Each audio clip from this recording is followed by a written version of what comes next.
बांग्लादेश अपनी औकात से कई ज्यादा बढ़ चढ़ के इंडिया को गुस्सा दिलाने में लगा हुआ है। या भारत के साथ बहुत उनकी गाड़ी चलती थी ड्यू टू हसीना वाजिद, लेकिन ये क्या हुआ कि हसीना वाजिद की बेदखली के साथ ही इतनी मुखालिफत के कोर्ट में दरखास्त चली जाती है बांग्लादेश के कि इंडियन चैनल्स भी ना दिखाए जाएं। अगर इंडियन आर्मी अग्रेसिव हो जाती तो इस वक्त मैं बाय गॉड आपको बता रहा हूं मोहम्मद यूनुस जो है वॉशिंगटन डीसी में होता, दुबका सा किसी बेसमेंट के अंदर। सामने आया है कि बांग्लादेश सोने के बदले भारत से अनाज और चीनी जैसी चीजें तस्करी के जरिए हासिल कर रहा। भारतीय सीमा सुरक्षा बल यानी बीएसएफ तस्करी को रोकने की पूरी कोशिश कर रही, लेकिन इस धंधे को पूरी तरह से रोकना अभी भी मुश्किल है। लेकिन सवाल ये भी बनता है कि भारत के पास अब क्या विकल्प बचा है। दरअसल एक्सपर्टों का मानना है कि भारत के पास सबसे बड़ा कदम ये हो सकता है कि वो बांग्लादेश के लिए अपना एयर स्पेस ही बंद कर दे। ऐसा होने पर बांग्लादेश को समुद्री रास्तों पर निर्भर होना पड़ेगा। इससे उसकी अर्थव्यवस्था और व्यापार पर गहरा। भारत के मुसलमान को बांग्लादेश के हिंदू से क्या करना है? सबसे पहले तो शैला मैं ये कहना चाहूंगी कि मोहम्मद यूनुस अपने बाप की जागीर और अम्मा का जहेज समझ लिया है बांग्लादेश को। क्या बांग्लादेश ने जो भारत के बॉर्डर के ऊपर ड्रोन्स डिप्लॉय किए हैं, क्या इंडिया उन्हें शूट करेगा या नहीं?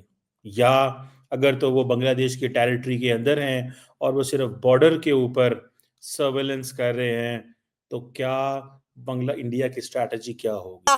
मैं आपको बताती चली जाऊं कि बांग्लादेश ने पता नहीं क्या सोच समझ के 6 तुर्किश जो ड्रोन है वो इंडिया के बॉर्डर पे तैनात कर दिए हैं। इंडिया भी जाहिर है किसी से कम नहीं है। इंडिया ने पिछले दिनों 31 ड्रोन जो हैं वो यूएसए से खरीदे हैं, जो इंडिया ने इसी बॉर्डर पे तैनात कर दिए हैं। और नो डाउट इंडिया के जो ड्रोन हैं वो बांग्लादेश से ज़्यादा ताकतवर हैं। बात अगर हम ड्रोन्स की एक तरफ रख कर करें तो इस वक्त बांग्लादेश में 40% से ज़्यादा जो फूड सप्लाई है वो इंडिया से हो रहा है। अगर इंडिया सिर्फ बांग्लादेश की वो फूड सप्लाई चेन कट कर दे तो मैं कहती हूँ कि बांग्लादेश भूख और अफलास से तबाह बर्बाद हो जाएगा। पाकिस्तान हिंदुओं से नफरत करता है, भारत से नफरत करता है, हिंदुओं को देखना नहीं पसंद करता है, पाकिस्तान का छोटा भाई जिहादिस्तान। लेकिन अब मोहम्मद यूनुस को ये बात समझनी पड़ेगी कि ये जो ड्रोन है ये भारत के लिए तो खटमल है भैया, भारत के लिए तो खटमल है। का डिस्टेंस है फोर्ट विलियम का, तो फोर्ट विलियम में जो मतलब वो रहते ईस्टर्न कमांडो रहते हैं, वो अगर जरा सा ऐसे से ऐसे करेंगे ना, बांग्लादेश हग मुद देगा। ये सिर्फ कोलकाता का फोर्ट विलियम का ईस्टर्न कमांडो। जय हिंद दोस्तों, बांग्लादेश ने अब अपना हद पार कर दिया है, क्योंकि बांग्लादेश और भारत के बॉर्डर पर बांग्लादेश ने अब ड्रोन तैनात कर दिया है। जो व्यक्ति अपना देश और अपने आर्थिक स्थिति नहीं देख रहा है कि हमारा देश अब डूबते जा रहा है, वो भारत के डराने में लगा हुआ है। और यह बात का बांग्लादेश के पीएम का भ्रम हो गया है कि इन छोटे से ड्रोन से भारत डर जाएगा। हालांकि भारत ने भी अपना तैनात कर दिया ड्रोन, और भारत के पास एक से एक हथियार है और ड्रोन। अरे इंडिया इससे क्या उलझेगा? अगर इंडिया ने अपना सारा ट्रेड बंद कर दिया तो बांग्लादेश भूख के मारे मर जाएगा और इतना महंगाई आ जाएगी कि वहाँ के जनता भी इसे भी हटा देगी। यह काम भारत सरकार बहुत जल्द ही कर देगी। यहाँ तक कि एयरपोर्ट भी बंद कर देगी। जो जहाज जाती थी बांग्लादेश में अब वो नहीं जाएगी। जैसे पाकिस्तान का हाल है उससे भी बुरा हाल हो जाएगा बांग्लादेश का अब, क्योंकि पाकिस्तान का ना तो कोई इंडिया में खिलाड़ी आता है और न ही कोई इंडिया उसे ट्रेड करता है। उसी तरह बांग्लादेश का भी हाल हो जाएगा। तो चल देखते हैं कि पाकिस्तानी पब्लिक इस पर क्या कुछ बोल रही है। बने रहिए वीडियो के अंत तक, और वीडियो अच्छा लगे तो लाइक और सब्सक्राइब कर दीजिएगा। कि वो बांग्लादेश के लिए अपना एयर स्पेस ही बंद कर दे। ऐसा होने पर बांग्लादेश को समुद्री रास्तों पर निर्भर होना पड़ेगा। इससे उसकी अर्थव्यवस्था और व्यापार पर गहरा असर पड़ेगा। भारत पहले ही अनाज निर्यात पर प्रतिबंध लगा चुका है। अगर मेडिकल सेवाएं और अन्य जरूरी चीजें बंद हो जाती है तो बांग्लादेश की मुश्किलें और। सर इंडिया कैसे मदद कर दे बांग्लादेश की? पहले इन्होंने खुद ही जो है इंडिया के साथ पंगा लिया। इंडिया के जितने प्रोजेक्ट बांग्लादेश के अंदर चल रहे थे इन्होंने कहा उनको जो है शट डाउन कर दिया जाए। इंडिया ने जो है वो गैरत का मुजाहिरा करते हुए बांग्लादेश के किसी एक्शन को लेने से पहले उन्होंने खुद जो है जितने भी प्रोजेक्ट इंडिया के बांग्लादेश के अंदर चल रहे थे उसको शट डाउन कर दिया। अब थोड़े देर पहले की खबर है कि बांग्लादेश की इतनी जरूरत हो रही है कि वो इंडिया के बॉर्डर पर ड्रोन के साथ हमला कर रहा है, दूसरी तरफ इंडिया से मदद भी मांग रहा है। तो ये किस तरह की मदद हुई और इंडिया कैसे मदद कर दे? हमें पता है कि इंडिया की हुकूमत का हाल क्या है। पहली बात तो ये, इंडिया के अंदर कुछ तरह की जो कह लें कि पॉपुलर गवर्नमेंट तो नहीं है। मोदी साहब इस दफ़ा हारे हैं और हमने उनकी तर्ज सियासत भी देखी है, वो पाकिस्तान के साथ भी उनका फड्डा है, ठीक है, चाइना के साथ भी उनका फड्डा है, बांग्लादेश के साथ भी फड्डा करना चाह रही है, नेपाल में भी इंटरवेंशन करती है। इंडिया की गवर्नमेंट जो है वो इंटरवेंशन तो करती है, और जब आप किसी रियासत पर में इंटरवेंशन करेंगे, उसकी जो सॉवरेनिटी है उसको चैलेंज करेंगे, और उनकी जो एक प्राइम मिनिस्टर थी जिसकी अकाउंटेबिलिटी होनी चाहिए, हसीना वाजिद। उनकी अकाउंटेबिलिटी होनी चाहिए थी, इंडिया ने उनको पनाह दी हुई है। तो जिसे आप कहते हैं ना समझिए कि ड्रोन्स के बगैर मॉडर्न डे वॉरफेयर आप नहीं लड़ सकते, ये आपको पता होना चाहिए।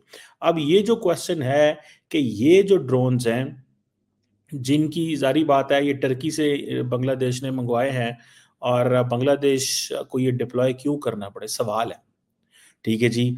आपको पता है ये जो बैरक्तार TB2 ड्रोन है, ये इसका जो जिसे कहते हैं ना, ये 1/8 है जो कि US MQ-9 रीपर ड्रोन है जो कि इंडिया के पास मौजूद है। ठीक है जी। अब क्वेश्चन ये है कि गो के ये टर्किश ड्रोन्स जो हैं ये टैंक्स भी तबाह कर सकते हैं, लेज़र गाइडेड मिसाइल्स के ऊपर भी चल सकते हैं, मतलब इनकी अच्छी वाली कैपेसिटी मौजूद है। और ये आप समझ लें कि बांग्लादेश को बड़े अच्छे तरीके से फैसिलिटेट कर सकते हैं। लेकिन क्वेश्चन ये आता है कि क्या इंडिया, जिसके पास ऑलरेडी 31 आर्म्ड ड्रोन्स मौजूद हैं, जो कि इंडिया ने तकरीबन $4 बिलियन के ड्रोन्स लिए थे, इनको MQ-9 भी, sky guardian and sea guardian high altitude long endurance drones भी कहा जाता है, और ये इंडिया की बहुत बड़ी एक जीत थी। ये डील तकरीबन 2018 में हुई थी, लेकिन इंडिया की जो सर्वेलेंस एंड इंटेलिजेंस कैपेबिलिटी है ये अभी बढ़ी है। मुझे ऐसे लगता है ज़ाती तौर पे कि समवेयर समहाउ इन्हीं ड्रोन्स ने, ये जो MQ-9 भी स्काई गार्डियन है, सुनने में आता है कि ये काफ़ी ऊपर जाके सर्वेलेंस करते हैं, कुछ 40,000 फुट की बुलंदी से भी ऊपर जाते हैं, और वहाँ से जो ये ड्रोन्स ये जो देख रहे हैं चीज़ों को, इन्होंने ही शायद इन ड्रोन्स को मॉनिटर किया हो कि बांग्लादेश ये काम कर रहा है, और इन्होंने ही ये खबर इंडिया टुडे को दी हो। और सब खजूरी दिखता है तो उसने अपने अपने इस्लामिक प्रीच में बोला कि वो हम्मासी है, वो हम्मास को फॉलो करता है, वो फिलिस्तीन को फॉलो करता है। तो असदुद्दीन अवैसी ने भी तो कहा कि भारत के लोगों का क्या ताल्लुक बांग्लादेश के हिंदुओं के साथ। नहीं, मैं उस पर आ रही हूँ। हाँ, उस हराम की औलाद असदुद्दीन अवैसी पर तो मैं आऊंगी, लेकिन इत्मीनान से आऊंगी, मैं जरूर आऊंगी उस पर। वो तो हराम की औलाद है, वो तो पाकिस्तानी मुखबिर है असदुद्दीन अवैसी। लेकिन ये जो छोटा हजूर खजूर और बड़ा हजूर खजूर और सब 3 फुट 4 फुट का है, मैं आपको उसके वीडियो भेजूंगी, वो सब 3 फुट 4, इतना बड़ा 4-4 फुट का काला काला सा ऐसे ऐसे करके बैठा रहता है, और वो एक्सेप्ट कर रहा है कि वो हम्मासी है। तो मुझे अब ऐसा लगता है कि भारत जो है वो अब उसको कुछ दिनों के लिए इजराइल बन जाना चाहिए। भारत को कुछ दिनों के लिए इजराइल बनने की जरूरत है, और जैसे इजराइल ने हमास और फलस्तीन को पूरा या छट्टी का दूध याद दिलवा दिया हमास और फलस्तीन को, ठीक उसी तरीके से अब भारत को बांग्लादेश